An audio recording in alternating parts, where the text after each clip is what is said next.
তারই প্রতিফলন আজকে রাজ্যসভা হয়েছে সিটে।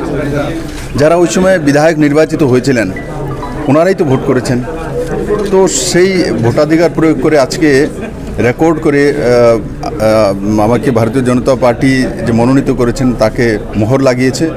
তার জন্য আমি সর্বোপরি আমাদের পার্টির সর্ববৃহৎ নেতা মাননীয় প্রধানমন্ত্রী নরেন্দ্র মোদীজি এবং পার্টির আমাদের সর্বভারতীয় সভাপতি আদরণীয় শ্রী জেপি নাড্ডাজি, দেশের প্রিয় গৃহমন্ত্রী শ্রী অমিত ভাই শাহজি, আর সর্বোপরি ত্রিপুরার সমস্ত আপামর জনসাধারণ, আমার সমস্ত এমএলএরা, আইপিএফটির সমস্ত এমএলএরা, ত্রিপুরা রাজ্যের মাননীয় মুখ্যমন্ত্রী, আমাদের দুইজন প্রভারী রয়েছেন ডক্টর মহেশ শর্মাজি এবং ডক্টর সম্বিত পাত্রাজি রয়েছেন যে নর্থ ইস্টের কোঅর্ডিনেটর। আমি সবাইকে ধন্যবাদ জানাই।